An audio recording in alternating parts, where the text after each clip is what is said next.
Shalom Lekulam, Shalom Tzadikim, começando o estudo da Parashá Matot Maseh. O estudo da Parashá Matot Maseh. E eu quero abordar com vocês um texto que está dentro da Parashá de hoje. Parashá Matot Maseh. Por que a gente chama Matot Maseh? Duas Parashiot, né? E quando isso acontece, como é que a gente chama? Quem lembra? Parashiot, duas, né? Dupla. Né? Como é que chama? Nehubarot, né?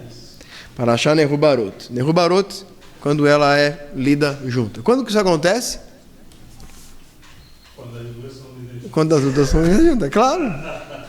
Quando o ano de ser. Por que isso acontece? Fazer uma pergunta que eu fiz no ano passado. Fala lá. Mas para nós que estamos na diáspora aqui. Não, acontece também em Israel, às vezes. Às vezes acontece. Por que acontece? Porque o ano é. Esse ano é. Esqueci o nome disso. Não, justamente o ano, por ter 4 semanas a mais, teoricamente não deveria acontecer. É verdade. Cric, cric, cric, cric, cric. Acontece por vários motivos. É quando o ano tem 12 meses, aí nós temos 4 semanas a menos do que as 54 parashiot. Então, não são qualquer parashá que você pode unir. Existem aquelas parashiot específicas que se unem e que os nossos sábios encarregaram-se de uni-las, ou que elas são continuidade de um mesmo assunto. Então, nem todas se unem. É o caso de Matot Maseh, é o caso de... Eu sempre esqueço na hora de citar. Matot Maseh, Hukat, acho que Hukat também, né? Não lembro agora. Enfim, não lembro agora, essas coisas a gente não prepara antes. Mas existe um número específico e aquelas específicas parashiot que se unem. Isso acontece por vários motivos. É quando temos menos Shabbatot. Outro é quando uma festa acontece de cair no Shabbat. E quando uma determinada festa bíblica cai no Shabbat, a parashá daquela Shabbat é substituída pela parashá da festa. Ou seja, nós ficamos atrasados. Né? Nós ficamos atrasados.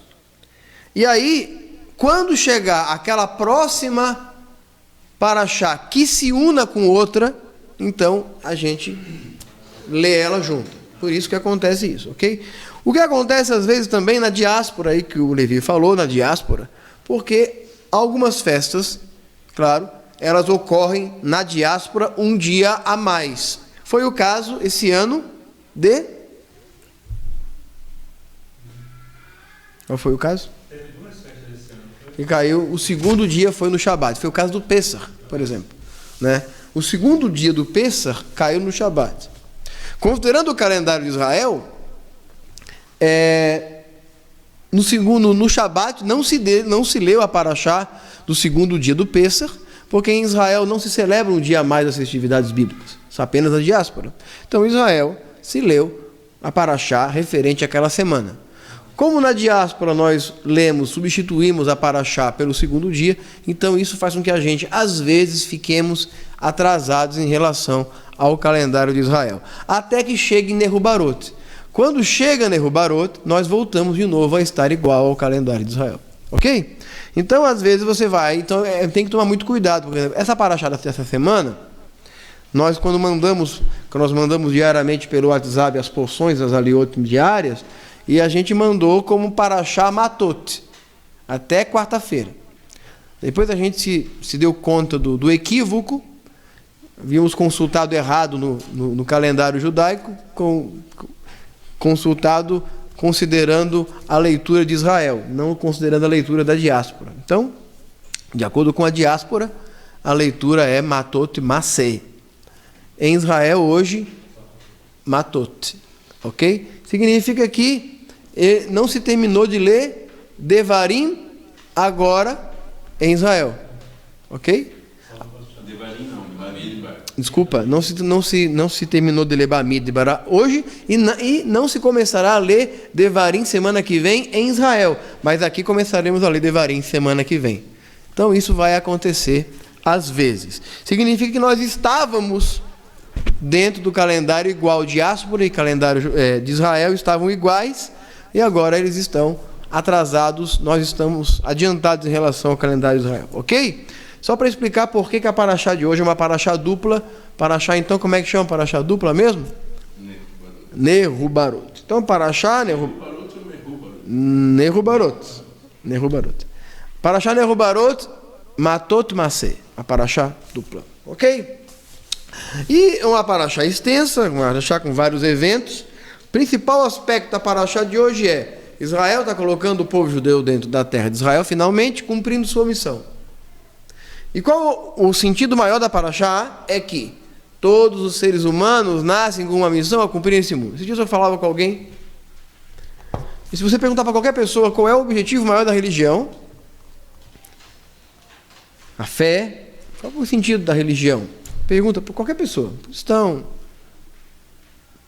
budistas, seja o que for, a grande maioria das pessoas vai responder: levar o homem a Deus. Mas com que propósito? Ele vai dizer: ou reencarnar, ou ir para o céu, ou herdar o paraíso. No fim, o objetivo da religião, para a grande maioria das pessoas, é a vida após a morte. Elas buscam a Deus, para se ligar a Deus, pensando no quê?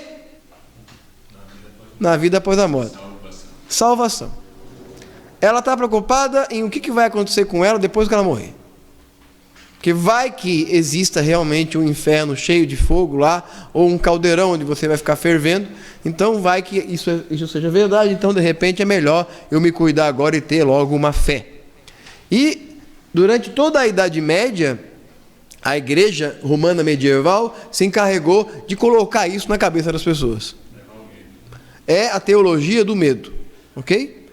Então ela desenhava nos afrescos das igrejas o céu e o inferno, ok?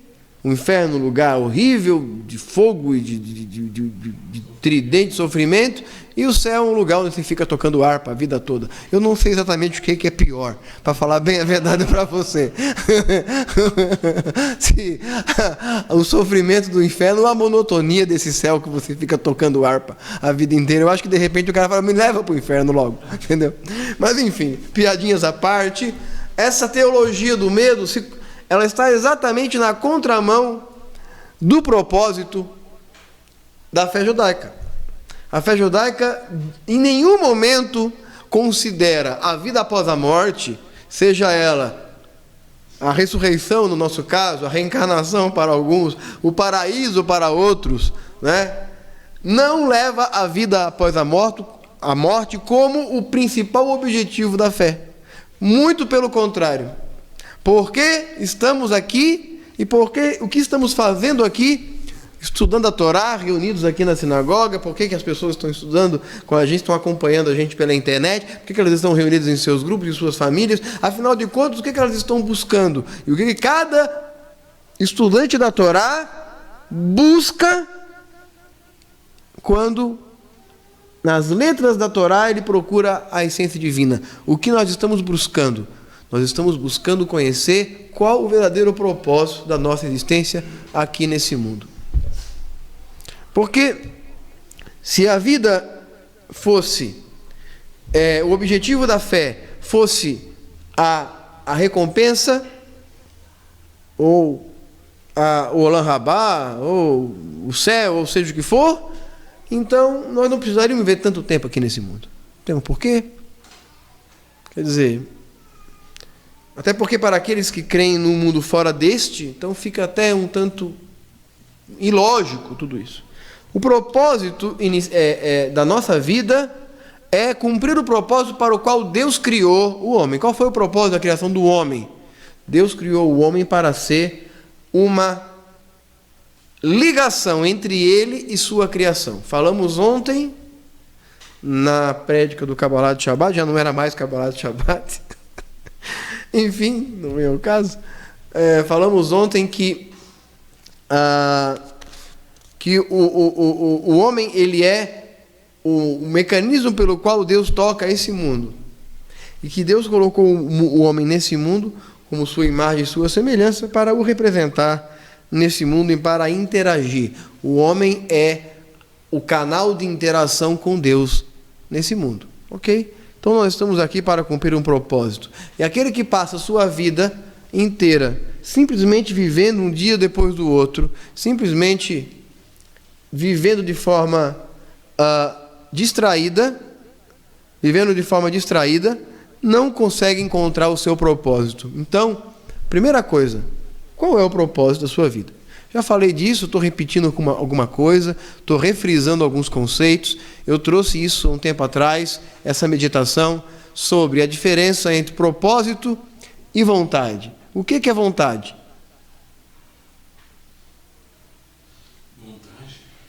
Vontade. O que é vontade? Desejo. Ok. Você tem uma vontade. Diga uma vontade aí, Jacob. Vontade de ser feliz. Vontade de ser feliz. Ok. Fala algo mais tangível. Algo mais. Vontade de ter um iate. casa própria. Pronto, vontade de ter a casa própria. Pronto. Uma vontade. Uma vontade, Levi. Uma vontade. Ir para Israel. Opa, Baruch Hashem. Olha, tá bom? Cada um vai elevando um pouquinho mais. Não, nenhum é mais elevado que o outro. Depende do propósito. Mas isso a gente vai falar já. Uma vontade, Shmuel. Ficou com vergonha. O que você pode ser pior que isso? O que pode ser mais elevado que isso? Morar em Israel. Morar em Israel, pronto. Essa é a vontade. Você tem vontade? Pronto, disputa para ver quem tem a vontade mais elevada. Então, Yaakov tem uma vontade de ter uma casa. O Levi tem uma vontade de viajar para Israel. E o Shmuel tem vontade de morar em Israel. Bom, essa é a vontade. Qual o propósito da casa, Yaakov? O propósito da casa é a economia. Economizar o aluguel.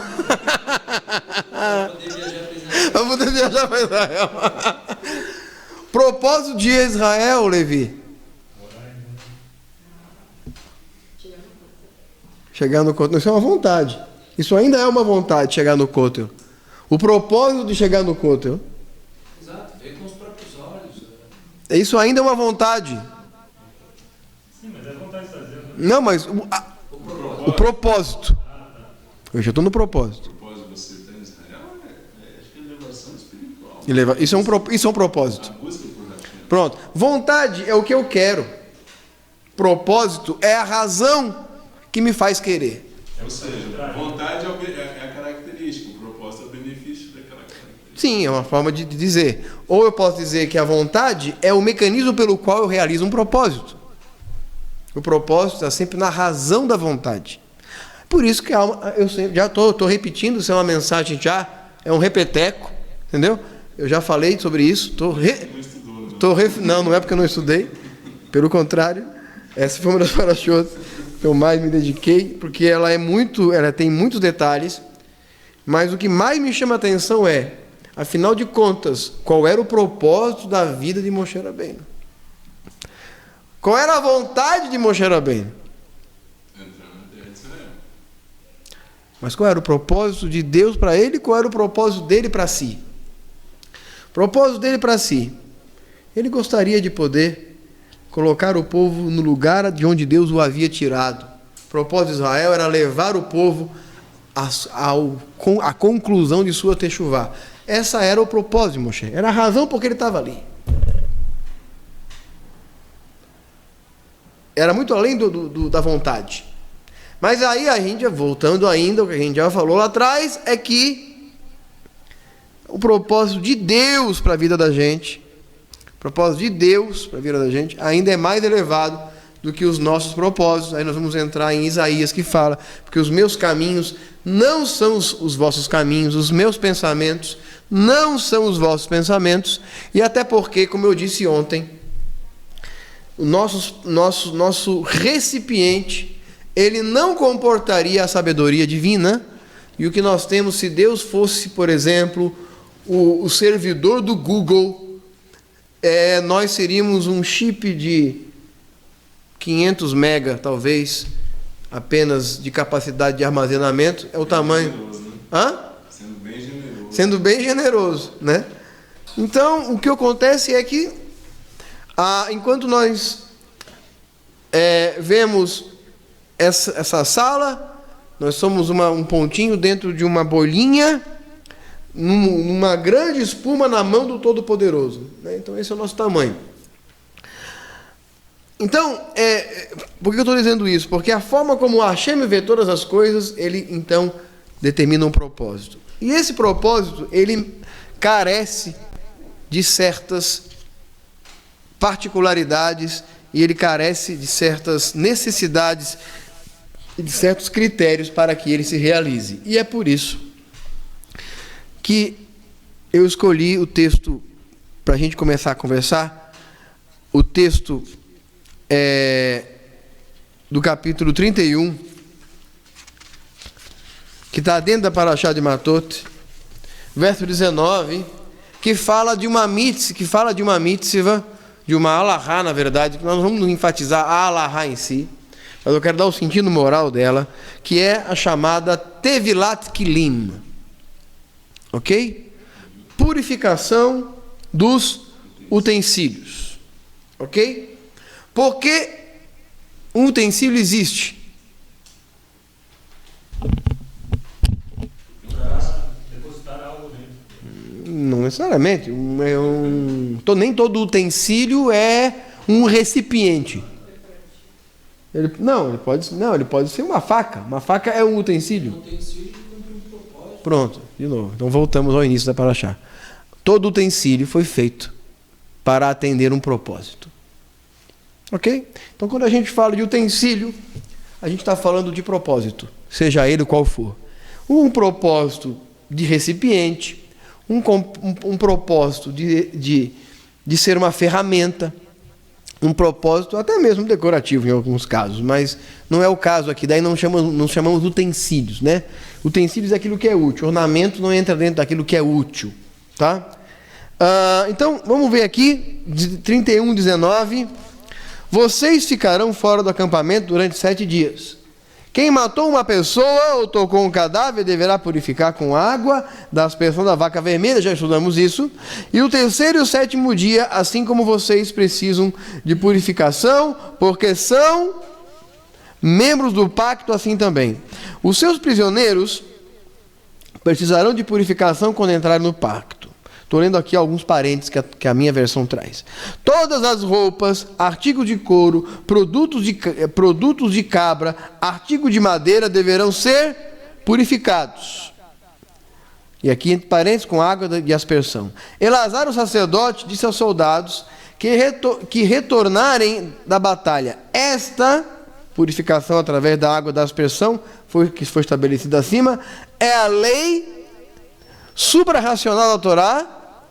O que é uma lei suprarracional? Aí você deve estar como estatuto. É isso que está aí? Estatuto, uma hukim. O que é uma lei suprarracional? Não há razão aparente. Não há uma resposta lógica. Está acima da razão, da nossa razão, da Torá. Que Deus ordenou a Moshe. No entanto, além da purificação ritual dos utensílios com água da aspersão, Moshe também nos ensinou que eles também deveriam purgar o sabor de comida não kosher da seguinte maneira. Aqui está bem explicado, nada do que eu estou lendo aqui está aí em vocês. De vocês está bem mais simples. O ouro, a prata, o cobre, o ferro, o estanho, o chumbo, o que for usado no fogo deve ser passado pelo fogo por vocês e então estará purificado. Eles devem, no entanto, também ser purificados com água da aspersão, alternativamente água do mikve. Quaisquer utensílios que não forem usados com fogo, mas sim como alimentos frios, passarão pela água do mikve diretamente, uma vez, e eles precisarão ser expurgados. E vocês lavarão suas vestes no 7º dia, tornar-se-ão ritualmente puros, depois disso poderão entrar no acampamento. Ok, o que significa isso? Que todo utensílio que chega à nossa mão tem que passar por uma kasherização. E aqui existem 2 tipos de tevilat kilim. Por fogo, pela água. E existem 2 razões para o tevilat kilim. Por exemplo, existe uma legislação rabínica que, baseado nesse texto, diz que todos os utensílios que chegam à nossa mão, da mão de um goi, deve passar por tevilat kilim. Deve passar por purificação, mesmo que ele não tenha sido usado para nenhuma utilidade não kasher.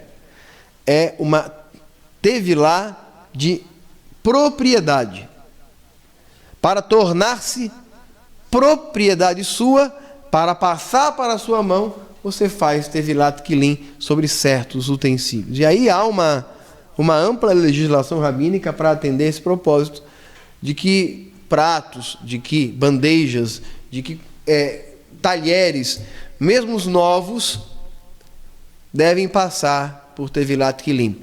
Aquela kasherização, ela não tem uma função de purificar de utilizações treife, pelo qual ela possa ter sido contaminada, mas sim para torná-la propriedade.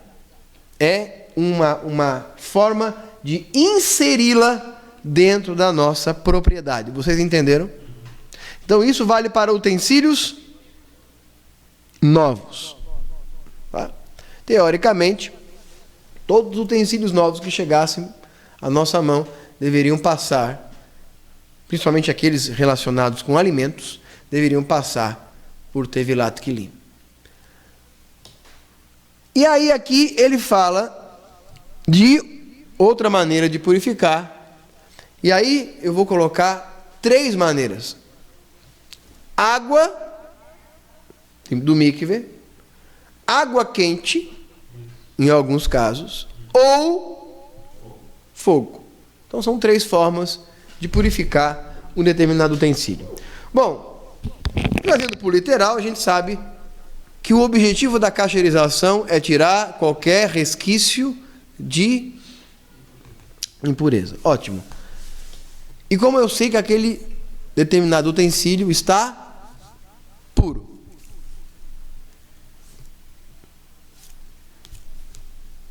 Como sabe? Como é que eu sei? A partir do momento que você faz a garrafa, você purifica. Com o risco próprio, né? Isso no caso de um novo, sim. No caso de uma coisa que foi utilizada, como é que eu sei? Existe uma forma. Como é que eu sei que ela está kasher? Pode falar o que acha, não precisa saber. Ninguém precisa saber. Se ela estiver limpinha, não tiver resquício de mais nada. Resquício? Na leitura que eu fiz aqui, os parentes deram pistas.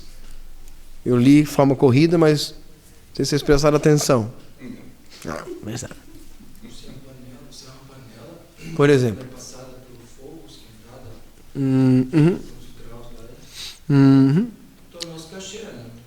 Não, a panela não precisa. Ela pode passar por água quente. O que determina um alimento, um utensílio para ele ficar kasher, é ele não ter nem gosto e nem cheiro. É isso que determina. Ok? É a lei da absorção. Tá? Os utensílios passam por purificação baseado no nível de absorção que esse utensílio tem daquilo sobre o qual aquela determinada coisa tem contato com ele. Você está falando de material de utensílio usado, não é isso? Nesse caso, utensílio usado. Nesse caso, utensílio usado, você precisa cacheirizar também sempre? O utensílio usado você precisa cacheirizar, caso ele tenha tido contato. Veja bem, eu estou apresentando a alahá, eu não estou dizendo que você faça isso. Eu estou falando isso. Hã? Não tendo contato com nada para ele, tem que ficar cacheirizando? Não. Não há nenhuma necessidade. Você pode comer a tua na mesma caçarola que você faz, na mesma. Não. Aí presta atenção no que eu vou dizer. Você pode usar a sua caçarola de barro para fazer a tua carnezinha cacheira a vida toda com aquele mesmo cheirinho, só para dar cada vez mais gosto. Não tem problema nenhum. No dia em que você usar uma carne dentro de uma caçarola de barro, você nunca mais vai poder utilizar aquela panela e vai ter que quebrar ela. Ou se alguém utilizar. Com a carne trefe. Porque ela é de barro. Porque o barro tem essa característica. O barro absorve. É poroso. Ele é poroso. Então, o que determina o nível de atuação ou de cacheirização, se vai ser por água fria, se vai ser por água quente, ou se vai ser pelo fogo, é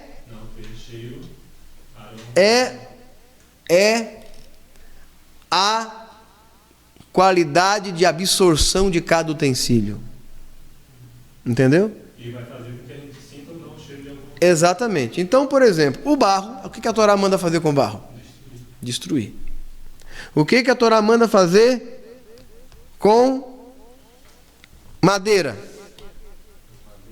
Madeira passa pela água. Passa pela água quente. Exatamente. Mas no caso da tábua de corte, que a gente gosta muito de usar a tábua de corte de madeira. É ruim. E eu cortei uma carne e não pode. sangue lá já complicou. Já complicou. Ela é porosa também. Ela é porosa. Por isso que é bom aquela de vidro, né? Isso, o plástico, de nylon, plástico. O vidro não é aconselhável porque ela tira o fio da faca. Sim. Exatamente. Tá. Então, mas tá vendo? Aprende que faca, vidro tira o fio da faca. A ideal é aquela de nylon. De nylon, né? Exato. Mas tudo isso eu estou falando por quê, gente? Não é para assustar vocês em relação a isso, isso é uma coisa que a gente já pratica normalmente, a nossa carne ela vem embalada, nós fazemos a nossa própria casa, evitamos comer em lugares externos, então essas leis praticamente não se aplicam à nossa vida diária, porque nós já praticamos, e aí isso eu deixo para um curso de alahá, fora do contexto da paraxá. O que eu quero falar é os 3 tipos de utensílios. Os utensílios lisos, que basta a água, o utensílio mais poroso, que tem que ser com água quente, e o utensílio mais poroso de todos, que esse é o utensílio de metal, que tem que passar pelo fogo, e aí eu vou colocar um 4º utensílio, que é aquele que tem que ser quebrado, que são os 4 tipos de pessoas. E tem o de ouro também, né? Deve ser quebrado e engolido. Eu idólatra. Então, gente, quando a gente fala de propósito, e quando a gente fala de eu ter um propósito, então eu entendo que eu fui criado para um propósito. E qual é o propósito da existência humana? É trazer a presença divina a esse mundo. Então, eu sou um recipiente, e cada um de nós é um recipiente e uma ferramenta para a atuação do propósito divino para cada um de nós e para o mundo. O propósito nunca é eu próprio, já disse isso na prédica daquela vez. O propósito sempre inclui outras pessoas. Mas não adianta nada eu conhecer o meu propósito, porque se eu for um utensílio treife, eu jamais poderei atender ao propósito para o qual eu fui criado. O assim chamado no Novo Testamento já fala sobre isso, né? Que devemos passar pela água e pelo fogo. Então tá. Eu quero que vocês abram comigo no livro do profeta Isaías. Tá com Bíblia aí? Tá com Bíblia aí? Dá para mim. Bíblia.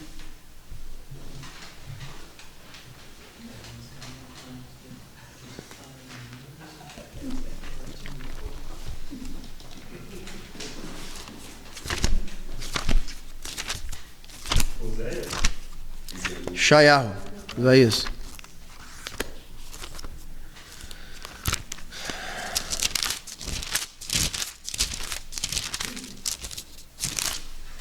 Capítulo 6, se não me engano.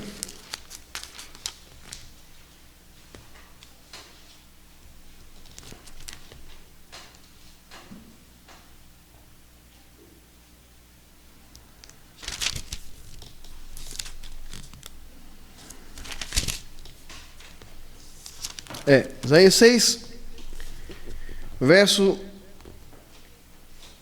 1. No ano da morte do rei Uziarro, eu vi o Eterno sentado sobre o alto sublime trono, e as abas de suas vestes enchiam o templo, e os serafins estavam em cima dele. Um tinha 6 asas, com 2 cobriam o seu rosto, com 2 cobriam os seus pés, com 2 cobriam e com 2 voavam, e chamavam uns aos outros, dizendo: Santo, Santo, Santo é o Eterno dos Exércitos, toda a terra está cheia da sua glória. Vamos entender isso aqui. Porque o serafim da visão de Isaías, o serafim da visão de Yeshayahu tinham 6 asas. Para cobrir o rosto. Uhum. Eram 2 cobriam os pés e 2 voavam. Não, mas eu achei. Agora eu sei que todo mundo aqui sabe ler. A pergunta é por quê? Veja, quando eu faço uma pergunta por quê, eu não estou esperando que vocês me deem uma resposta certa. Eu estou esperando que vocês façam a mesma pergunta que eu. Por quê? Eu vou contar uma historinha para vocês. Um rabino estava estudando Talmud, ensinando os alunos para os seus discípulos, e aí ele disse para um discípulo seu: por que a palavra Tov se escreve com Tav? Aí o discípulo disse: mas rabino, a palavra Tov não se escreve com Tav, se escreve com Tet. Sim, mas suponhamos que a palavra Tov se escrevesse com Tav. Por que ela se escreveria com Tav? Mas, rabino, por que alguém escreveria a palavra Tov com Tav? E ele respondeu: mas foi exatamente isso que eu perguntei para você. Então, o objetivo do estudo da Torá é a pergunta. A pergunta é mais importante que a resposta. Se você lê o texto e você não faz nenhuma pergunta, você não leu o texto.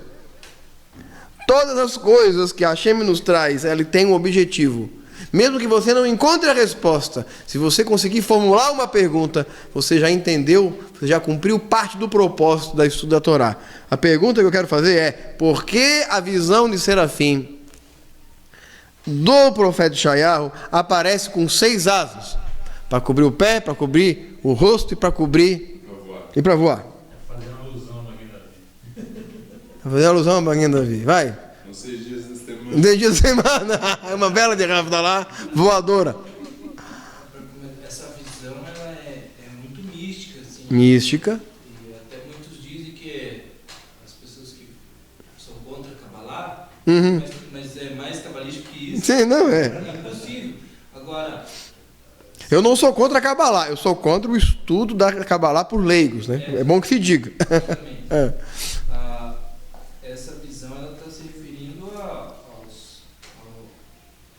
aos espíritos do Hashem.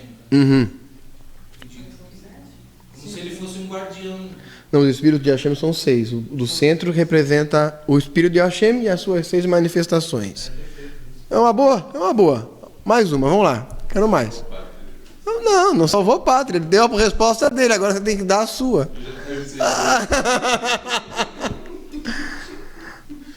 A resposta está no verso. É boa essa, de 6 dias. É dos 6 dias. Porque é como se fosse algo que viesse falar sobre o Mashiach, que é o 7º. Entendi. A 7ª asa. Essas asas elas estão cobrindo, tampando. Estamos chegando lá. Vamos lá. Estão cobrindo algo. Tá dando para escutar, pessoal? Pergunta aí no grupo. Tá dando para escutar a participação do pessoal? Tá? Por quê? Tá falando. Porque cobriu os rostos, porque ela não pode ver, não podia suportar. Olha, tá ficando bom, tá ficando bom. Hã? E porque cobriu os pés, porque não podia tocar o chão que ele estava assim. Não. Já caiu fora. Não, essa é a outra. Veja, a resposta está no verso 3. O que eles diziam? Chamavam uns aos outros, Dizendo o quê? Santo, Santo, Santo, é o Senhor dos Exércitos. Toda a terra está cheia. Para quem gosta da Trindade, isso aqui é prato cheio, né? Por que eles falavam 3 vezes Santo, Santo ao Pai, Santo ao Filho, Santo ao Espírito Santo? É o Santo da Trindade. Por que eles falavam isso? Toda a terra está cheia da sua glória. Pronto. Então essa é a resposta. Lembra quando você fala isso? Eu acho que é no judaísmo também que fala isso de judaísmo Zohar, No Zohar cabalístico, místico. que 3 vezes quer dizer a sua totalidade, né? Isso que Nós repetimos várias vezes. Várias rezas. Isso está na Amidá, né? Kadosh, Kadosh, Kadosh, Adonai, Tsevaot. As boas-vindas aos anjos. Isso, exatamente. Ela é a confirmação, 3 vezes uma confirmação. Quer dizer, Hashem é santo, santo, santo, elevado ao cubo. Hã? Abaixa a participação. Tem que aumentar então o volume desse microfone lá. Se quiser colocar ele um pouco mais aqui então, ó, coloca ele mais ali que eu acho que aí melhor.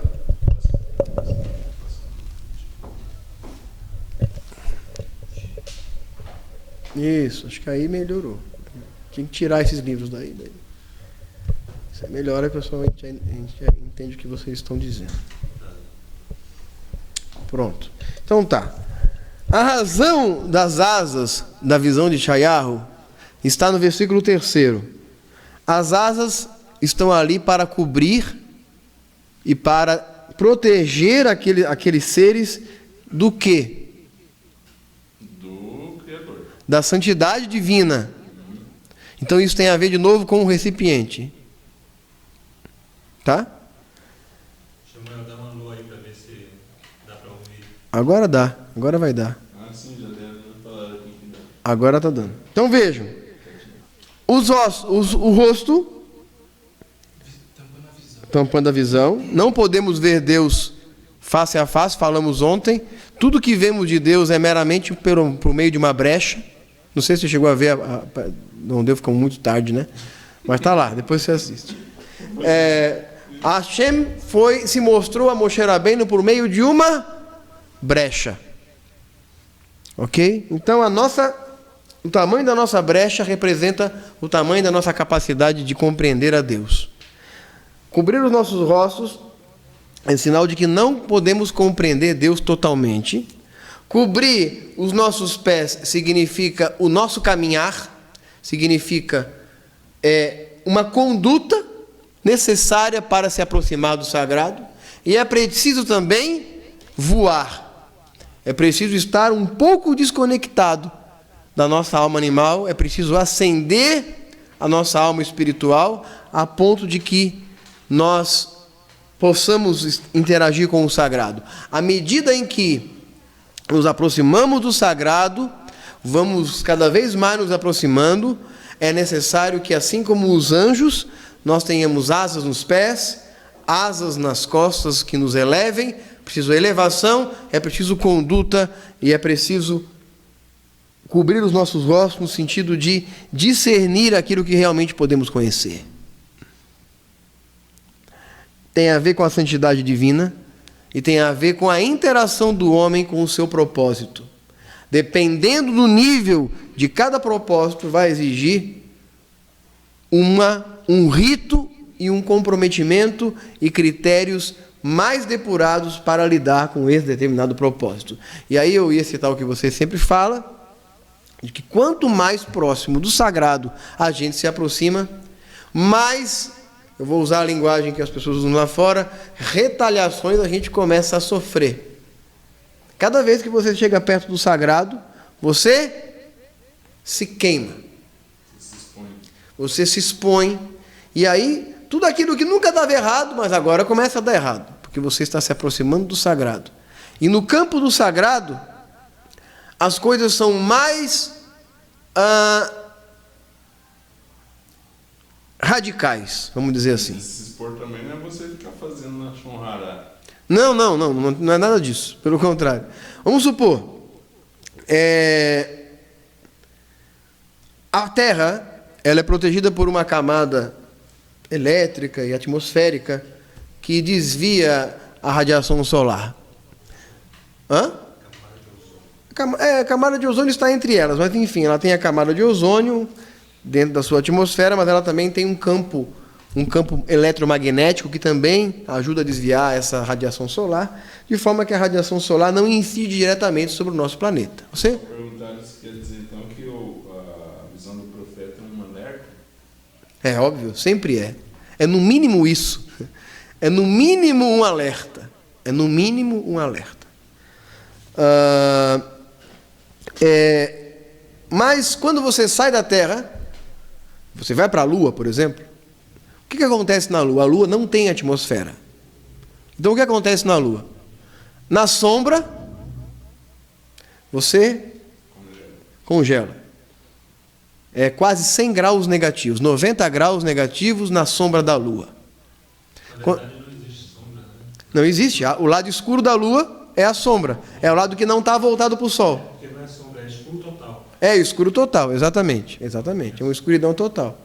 E quando você está do lado exposto, você está a 100 graus centígrados. Por quê? Porque você está sem proteção. Lidar com o sagrado é isso. É você estar vivendo esse radicalismo.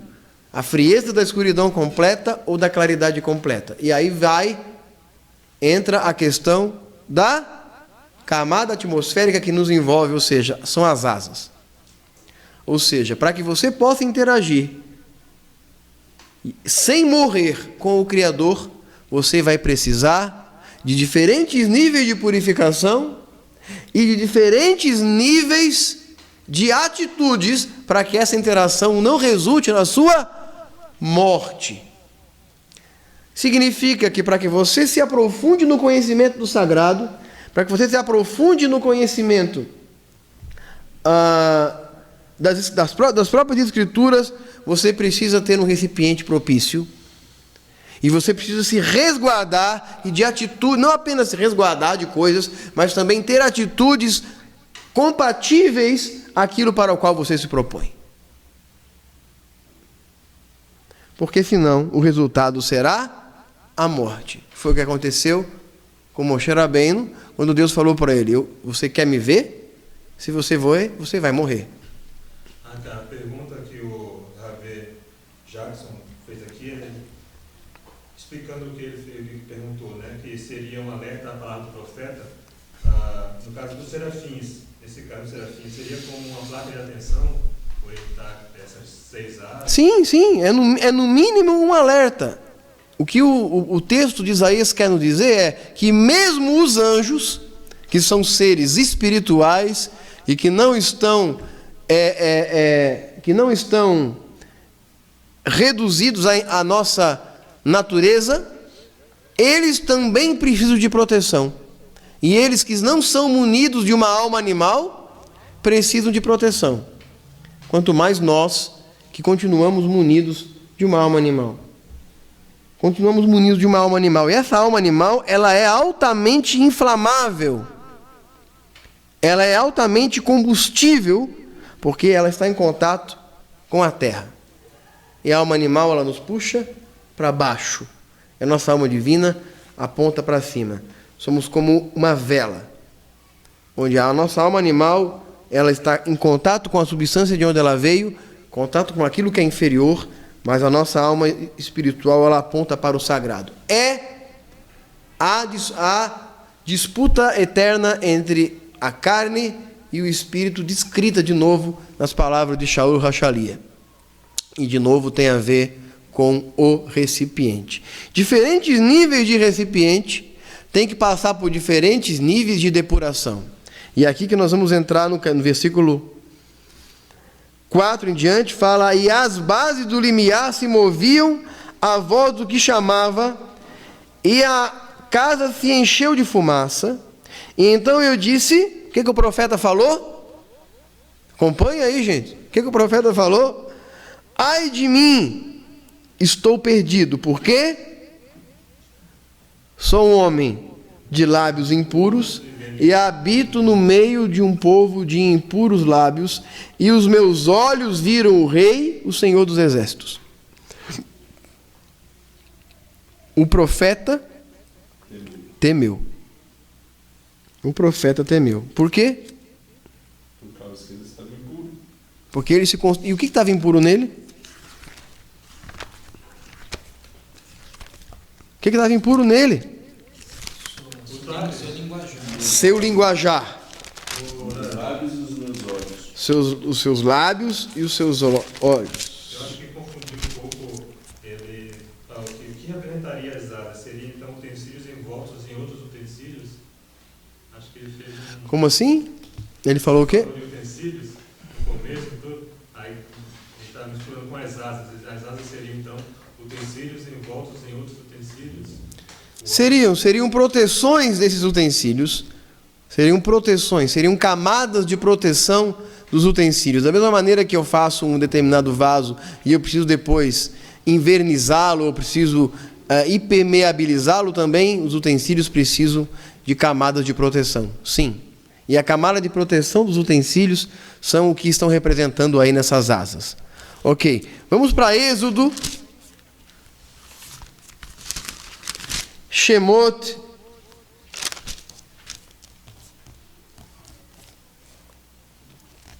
Verso 3.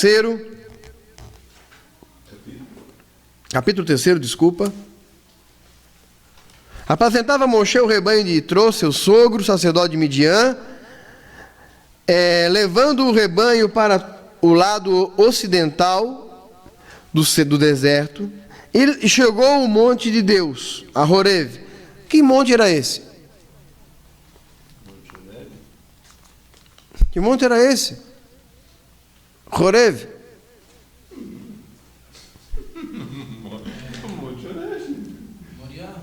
Não, Moriá.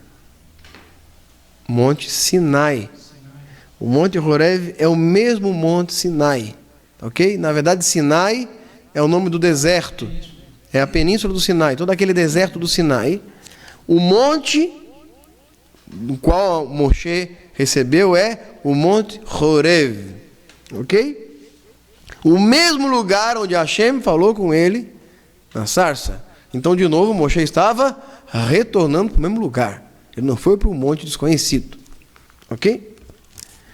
E apareceu-lhe o anjo, de novo aqui um anjo, do Senhor numa chama. Quem apareceu para ele? O anjo. O anjo. Em que forma? Numa chama. No meio de uma sarça, Moshe olhou, e eis que a sarça ardia no fogo, e a sarça se consumia. Então disse consigo mesmo: irei para lá e verei essa grande maravilha, porque a sarça não se queima. Vendo o Senhor que ele se voltava para ver, Deus no meio da sarça chamou e disse a Moshe: Moshe, e respondeu: Hineni, eis-me aqui. Tá, o que Moshe viu? Moshe viu um anjo que estava em forma de fogo, e Deus estava no meio dele. Ele viu a sarça. Então ele viu o fogo, ou ele viu o anjo, ou ele viu Deus. Ele viu a sarça ardendo. Olha a trindade de novo aqui. O pessoal que enxerga a trindade em tudo. E aí ele foi lá dar uma bispada que era o que estava acontecendo. Hã? Ele foi lá dar uma bispada e viu o que era que estava acontecendo. Deus confunde os olhos das nações e ele coloca armadilhas dentro da própria Torá.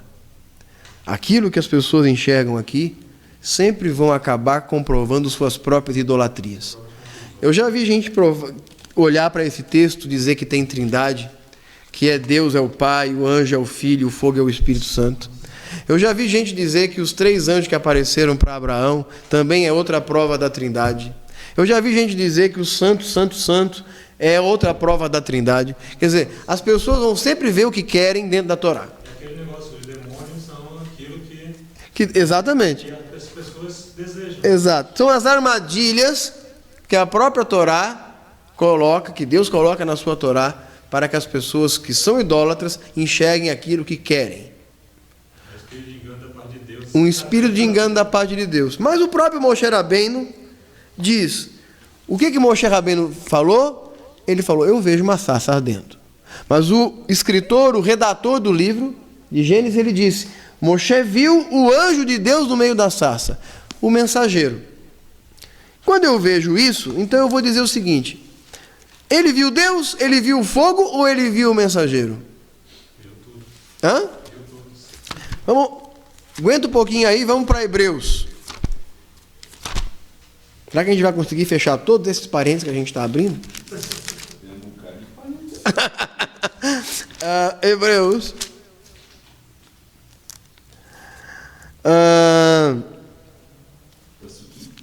Pasuk.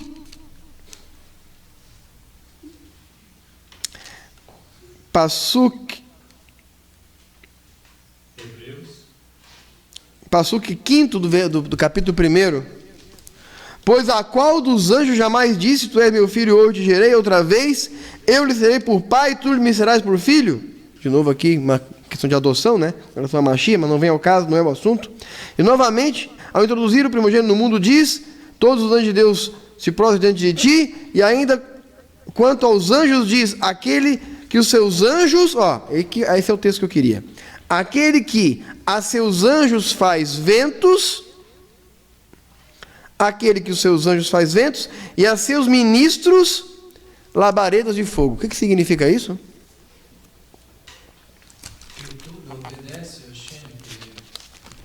Não, fala. Ele os seus desígnios da forma que ele quer. O texto fala que ele... Sim, mas o que eu quero dizer aqui, que faz os seus anjos labareda de fogo. Significa isso? Sim. Está se referindo a sarça lá pegando fogo. Também. Seus anjos fazem bem. Isso está relacionado com o Salmo 104. Abre no Salmo 104. Ele, na verdade, todos os Hebreus é só um livro de citações. Pões as águas, veja bem, versículo 3 do Salmo 104. Põe nas águas o vingamento da tua morada, tomas as nuvens por teu carro e voas nas asas do vento. Vento tem asa? Não. Mas Deus voa nas asas do vento? Voa. Claro, uma forma poética do salmista. E o 4. Faze aos teus anjos ventos. Faze dos ventos teus mensageiros. E os teus ministros labareda de fogo. Então significa que aquele anjo que Moshe Rabbeinu viu era o próprio fogo da sarça. E aquele fogo da sarça não era outra coisa senão uma manifestação do próprio Deus. Então quem era o anjo que falava com Moshe Rabbeinu? Era o próprio Deus. Significa que o anjo é uma teofania. É o que nós chamamos de teofania. Porque se a gente interpretar isso aqui literalmente, então o anjo tem pena, a asa do anjo tem o quê? Tem pena na asa, a pena é feita do quê? Se o anjo é um ser espiritual. Todas as hostes celestes mostradas aos profetas são teofanias. Significa que Deus pode enviar aqui uma centelha de sua Shekhinah na forma de uma chama de fogo, a quem ele chama de anjo, porque anjo, na verdade, não é o nome de um ser. Então, a palavra anjo está relacionada à palavra malar, ou, no caso no grego, angelos, ela está relacionada ao seu propósito. Machia, enviado. Exato. Machia é ungido, significa ungido. Mas sim, o Machia é um anjo de Deus, porque ele é um enviado. Moshe Rabbeinu é um anjo de Deus? É um anjo de Deus. David Amelech é um anjo de Deus? É um anjo de Deus. Um profeta também é um anjo de Deus. Eles são chamados meu enviado. E, de acordo com a tradução da Bíblia, o tradutor escolhe entre traduzir como enviado ou traduzir como anjo, como bem lhe convém. Mas como eu vou saber que se trata de fato de um enviado físico, às vezes, ou de um enviado espiritual? Não dá para saber. Muitas vezes o texto, por conta da tradução, a gente fica um pouco sem compreender. Mas o que a gente vê aqui é que Moshe viu Deus no fogo. Deus viu, Deus estava dentro daquele fogo e falava com Moshe Rabbeinu, e aquele fogo que falava com Moshe Rabbeinu estava ali enviado por Deus, logo ele era um anjo. Logo o anjo não é um ser, tal, coisa tudo. O anjo é, assim como a gente fala que os demônios, né, são espíritos criados por Deus para dar um propósito naquele momento. E tanto que a palavra Gabriel, são todas palavras que têm a ver com o propósito, não tem a ver com o nome de registro do anjo, né, ou como ele é chamado lá no céu, lá na listinha dele lá. Tem a ver com Ele cumpre aquela função. Aquela função. Ok? E eu não estou dizendo que na esfera do mundo divino esses seres não realmente existem, eu não estou dizendo isso. Eu estou dizendo que o que importa para nós é que a gente entenda o propósito disso e que, de alguma certa forma, nós também somos esses mesmos anjos, também somos emanações de Deus, nossa alma também tem uma origem divina e nós estamos em torno de uma santidade divina. E quanto mais próximos dessa santidade divina estamos, mais munidos de diferentes tipos de asas ou de diferentes tipos de proteções precisamos nos ter para aplicarmos o nosso propósito sem que morramos ou tragamos a morte a outras pessoas. É por isso que quando os filhos de Aharon viram Moshe e Aharon oferecendo fogo, foram também eles e disseram, vamos nós e vamos oferecer fogo também. E o que aconteceu com eles? O fogo pegou neles. Eles não tinham asas. Eles eram utensílios que não se protegeram, que não tinham uma conduta. Então a conduta deles está relacionada às asas dos pés. E aí vamos voltar então para Isaías de novo. Isaías 6.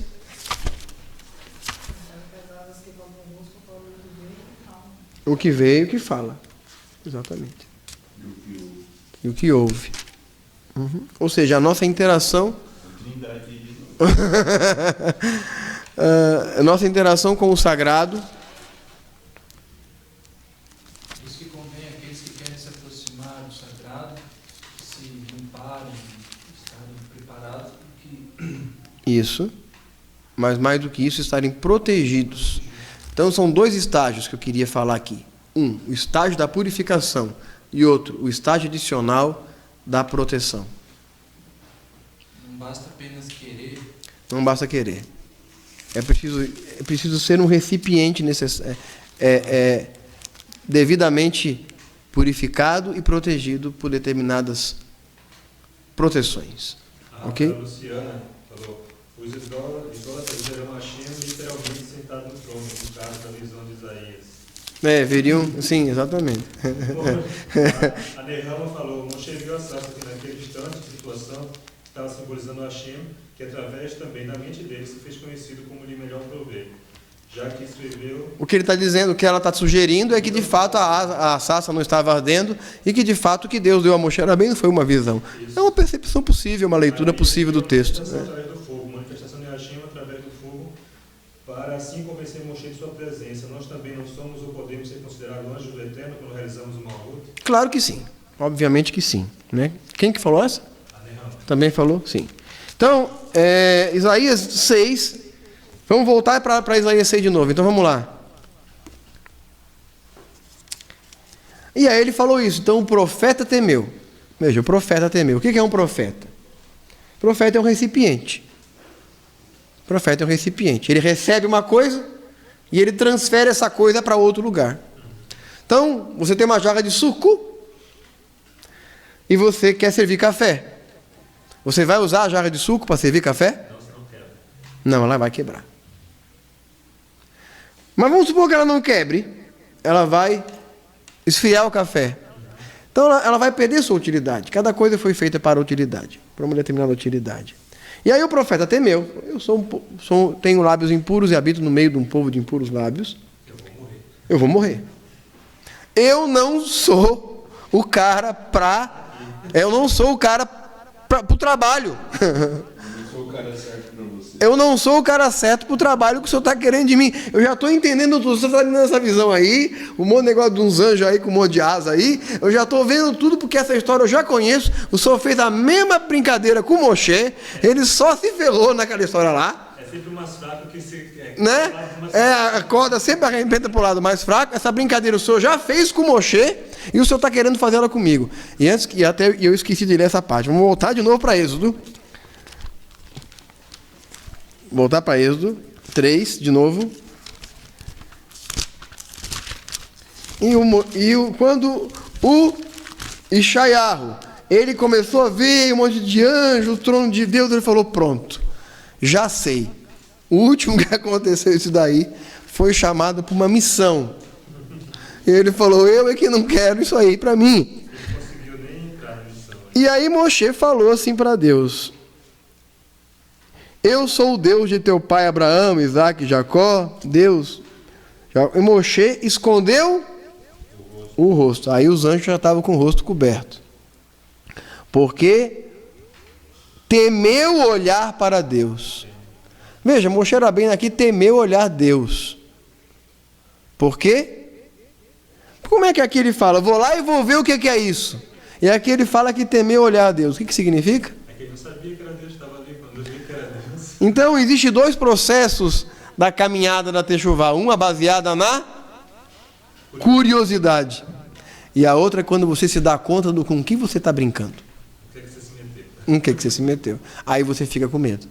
Onde que você entrou? Aos pés do Sinai, o povo não quis subir, Uhum. eles se deram conta Se deram conta no negócio que estava... realidade. Primeiro, vai lá, Moshe, vai o senhor falar com eles.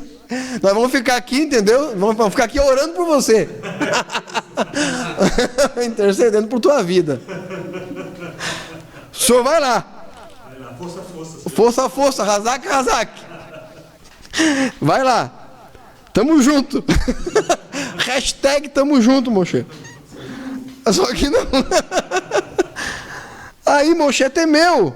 Porque agora Moshe sabia com quem que ele estava brincando.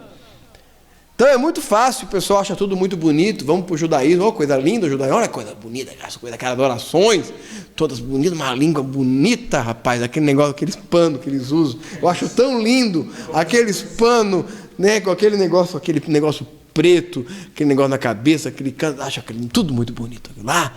Eu acho que tinha que ser assim mesmo que a gente tinha que servir a Deus. Daí começa a conhecer sobre Kashrut, sobre... Aí vai indo. E aí... A pessoa só vê a parte poética. A parte poética, você usou a palavra correta. E aí vai para onde? Vai para Kabbalah. Eu quero conhecer Kabbalah. Onde é que compra Kabbalah, hoje? Kabbalah acaba. Onde é que compra o Talmud? Eu quero ler o Talmud. Rapaz, manda para o PDF o Talmud para mim. Onde é que eu quero ler o Talmud? Rapaz, vai com calma. Vai, pisa no lodo primeiro, né? Não vai se afundando logo, não. Vai pisando na beirinha. Né? Igual você que era surfista, o cara vê o cara surfando lá. Aquilo lá eu também faço. Né? Pega a prancha, faz toda aquela... Em Floripa é muito comum você ver aqueles camaradas com aquelas pranchas debaixo do braço desfilando pela praia. Não sabe nada. Mas faz a panca. Né? Vai lá, vai nadando assim. Até eu também faço. Não é? Se afoga. É o chamado nado prego. Bluc. E modalidade prego de nado. Bluc. Chega lá e não volta nunca mais e morre lá no fundo. E Moshe sentiu o drama aqui e falou para Deus. Disse ainda o Senhor, certamente vi a aflição do meu povo que está no Egito, vi o clamor por causa dos seus exaustores, e conheceram-lhe o sofrimento. Por isso, desci a fim de livrá-lo da mão dos egípcios para fazer subir daquela terra boa e ampla, e a terra que mana leite e mel, e olhar do cananeu, do riteu, do amoreu, do ferezeu, do reveu, do jebuseu, pois o clamor dos filhos de Israel chegou até mim, e vejo a possessão que os egípcios estão oprimindo.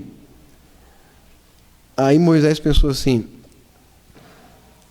Então, eu acho que o senhor, eu vou chamar lá o dono da casa, que eu só que o senhor está falando que é a pessoa errada. Né? Eu acho que também não é o cara para o que o senhor está falando, não. Né? Mas eu estou entendendo, o senhor tem né, o povo lá e tá, mas o que. Né, que mesmo, não, eu acho que o senhor tem que ir mesmo lá, o senhor tem que pegar uma pessoa boa, né, uma pessoa. Pois é, Mochê. Né? Eu também estou de acordo com o senhor, né? Aí ele fala assim aí ele fala: vem agora e eu te enviei a Faraó. Aí Moisés falou: pronto. Não. Que eu não estou entendendo. Vem agora, eu enviarei ao povo para que tire o meu povo dos filhos de Israel do Egito. Moisés olhou para o lado. Com quem que eu estava falando? Não, com você mesmo. Aí ele falou: quem sou eu para ir ao Faraó? Moisés não entendeu a mensagem. O que Deus falou para ele? Vai para o Faraó? O que ele falou? Vem! Mas como assim vem ao Faraó? Já brincamos disso, né? Antigamente nós falamos isso já. Era Deus quem estava no Faraó. Então ele ia falar de novo, era com Deus. Deus ia estar no Faraó. E aí, ele... Acho que é bom explicar de novo isso para as pessoas que não... nós falamos sobre o diabo do Faraó, né? Que Deus é quem endureceu o coração do Faraó. Deus já tinha julgado o Faraó, já merecia todas as pragas nessa situação aqui. Então Deus endureceu o coração dele. Então vem ao Faraó, porque Deus estava lá no Faraó. Deus estava lá e ia falar através do Faraó. E disse: quem sou eu para tirar os filhos de Israel do Egito? E Deus respondeu: serei eu contigo. Este será o sinal que te enviarei depois que haver tirado do Egito. Servireis ao Deus onde? Neste monte, quer dizer, no Monte Horeb. E disse Moisés a Deus: eis que quando vier, aí ele falou como é que eu vou chamar o seu nome e tudo mais. E aí depois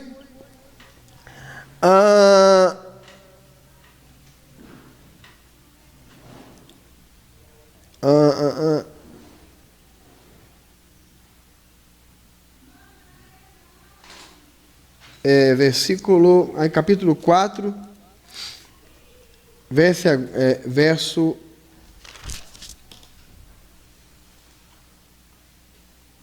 aqui, verso 10 do capítulo 4.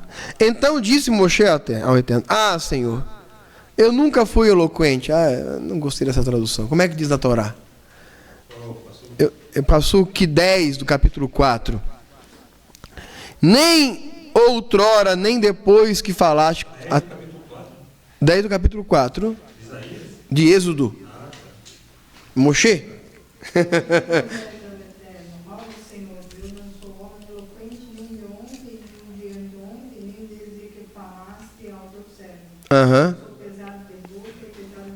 Pronto, Moisés não sabia falar. Qual era o problema de Moisés de novo? Qual é o problema do Moisés? A boca. Qual era o problema de Shaiarro? A boca. A boca por isso que o Rav Yeshua ensinou: o problema não é o que entra pela boca do homem, o problema é o que sai da boca do homem.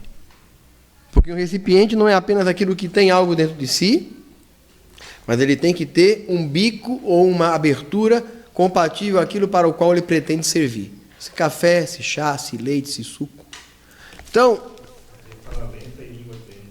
tem fala lenta e língua trêmula. Ele tinha a palavra lá, ele era mul. Mul significa incircunciso de lábios. Ele tinha um falar incircunciso. Ele não era muito bom com suas palavras, e isso mostra que ele era uma pessoa insegura. E, de novo, aqui no caso de Shaiarro, ele teme o seu lábio. E aí o que Deus faz com Shaiarro? Toca os lábios de Shaiarro com uma brasa. E aí nós voltamos de novo para a questão do recipiente. Fala, Levi. Cacheirizou o seu linguajar. Ok? Ele cacheirizou a sua forma de falar ou seja, ele tornou o recipiente apto para corresponder às expectativas para o qual ele foi chamado. Então, todos os utensílios são de origem treife. Mesmo o utensílio novo precisa ser purificado. Precisa passar pela Tevilat Kilim. Mesmo o utensílio novo. Por exemplo, o Rav Yeshua, quando chegou para passar pelo sua Tevilá pelas mãos de Yohanan, o que aconteceu? O que... Hã? Nós temos que cacherizar tudo de novo. Tudo... Que é cachê. Exatamente. Mas o que aconteceu com o caso lá do Yohanan, o primo dele? Exatamente o que era? Não, ela citou aqui, mesmo uma coisa cachê precisa ser cacherizada para uma situação específica. Por exemplo, temos que cacherizar a louça para o Pessach. Ok? Por causa do Hametz. Um tipo específico de impureza que só é impuro naquele momento. Ou seja, existem níveis de impurezas que não são impuros, mas que são impuros para aquela coisa. Para aquela coisa não pode. Naquele momento não pode. E o Ok? falou que ele não era ele que deveria ser. Isso, essa é a questão que eu queria. Porque ele falou, não, eu que tenho que ser tevilado por você. Você que tem que... Você é mais tzadik do que eu. Você que tinha que vir aqui e jogar, né, me colocar aqui, nessa água aqui, e me purificar. Não é eu que tinha que fazer isso. Ele falou, não, mas para que se cumpra a justiça. Porque um utensílio novo, que nunca tenha se impurificado, também tem que passar por Tevilat Kilim. E aí, voltando de novo para o nível dos utensílios, você mesmo citou, prematuramente, era justamente onde a gente ia chegar, quando você disse, eis que esse vos purifica, eu vos purifico com água, mas esse vos purificará com água, esse vos purificará com o Espírito e com fogo. Com Ruach HaKodesh e com fogo. E isso está relacionado ao capítulo 3 de Malaquias. Vamos lá. Capítulo 3 de Malaquias. Quando fala de Mashiach, Malaquias 3, 1.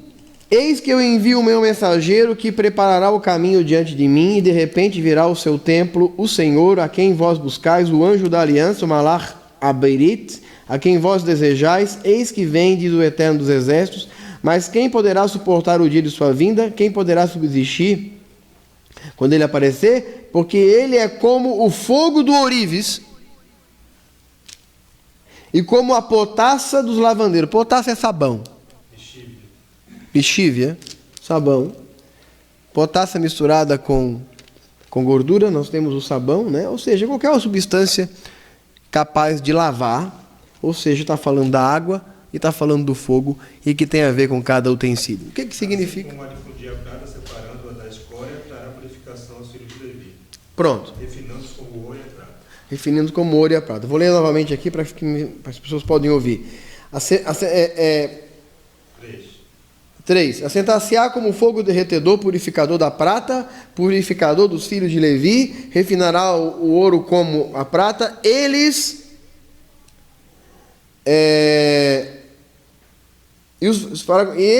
tratarão o Senhor justas ofertas.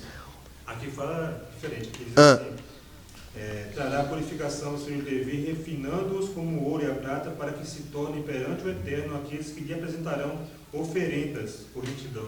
Exato. E aqui fala, então a oferta de Judá e Jerusalém será agradável como nos antigos dias e como nos anos passados. E eu me lembrei de uma pessoa que falou para a gente esses dias, muito essa frase, como era nos antigos dias, como nos anos passados. Falou várias vezes essa frase na conversa conosco. Né? Nos faz voltar ao Eterno nosso Deus como nos antigos dias e como nos anos passados. O objetivo da purificação do utensílio é devolver a ele sua devida utilidade. Mas dependendo do utensílio, dependendo de onde viemos e pelos lugares por onde passamos, o nível de purificação pode ser mais difícil.